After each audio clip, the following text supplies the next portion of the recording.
top 5 players in the 49ers who will have breakout seasons this year. Number 1, wide receiver Brandon Ayuk.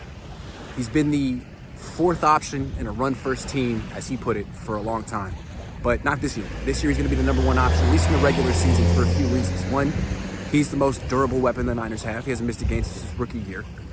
2, he's in a contract year. He has a lot to prove. He has generational wealth to acquire, and Kyle Shanahan tends to come through for players like that. And 3, the other weapons on the team have already gotten paid and are older than him and are somewhat injury prone.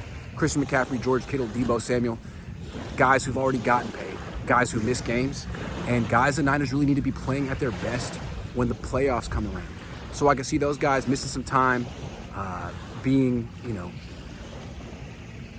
preserved, while Brandon Ayuk goes freaking crazy all year, puts up 1,500 yards, 15 touchdowns. I really think he could do that. Brandon Ayuk, number 1 breakout player for the 49ers this year. Number 2, Jordan Mason, the running back. I've loved him since last year.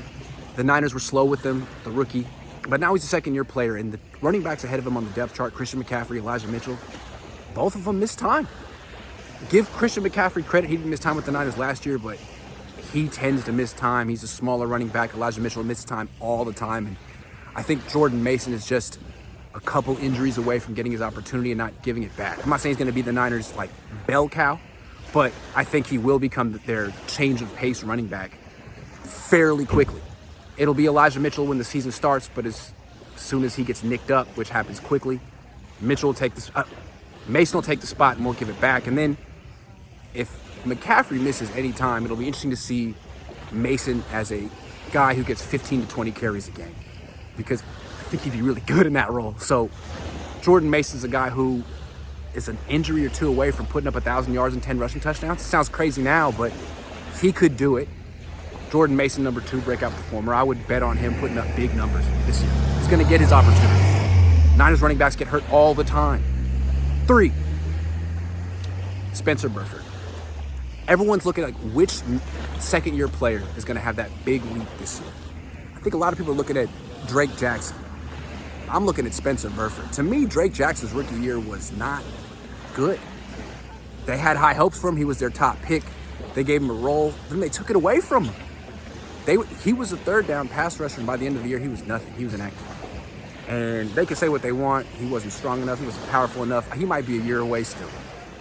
Meanwhile, Spencer Burford was on the field all year. He didn't play full games, but he was the starting right guard. Aaron Banks couldn't start as a rookie.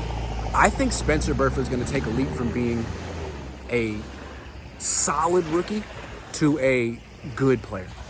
I think Spencer Burford is going to end up being the 2nd best offensive lineman on this team after Trent Williams.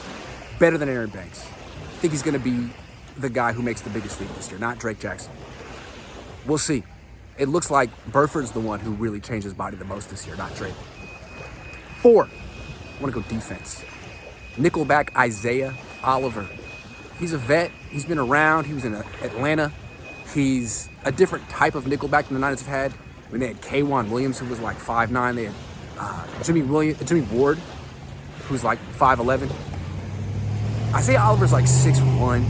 He's got really long arms. He's the kind of guy who's going to blanket you in man-to-man coverage and intercept the ball. But he's never played behind a front 7 like the Niners have. He's played behind some super weak front 7s. He's played on defenses that give quarterbacks all freaking day to throw. That's not going to be the situation here. He's going to be in the easiest situation of his life. We saw how that helped Trevarius Ward. You see how that helps guys like Diamador Lenore. I think Isaiah Oliver is going to have a very productive year. Intercepting passes, breaking up passes, getting his hands on lots of balls. Pause. 5. Trey Lance. Quarterback Trey Lance is going to be the 5th breakout performer this year. I'm not saying he's going to start week 1. I have no idea how this is going to play out, but I'll tell you this. Kyle Shanahan as a head coach is never, ever, ever going to protect his quarterbacks. So they're all going to get a chance to play this year. We're going to argue about who should start, who's the best, who deserves it, what's right, what's wrong. Trey's going to get his chance. And when he does, I think he's going to play really, really well. Because it may not be week 1, and that might serve him well. In the last year, he had to play week 1, Kittle wasn't there. McCaffrey wasn't there. Elijah Mitchell got hurt quick. Debo wasn't in shape. And then he got hurt.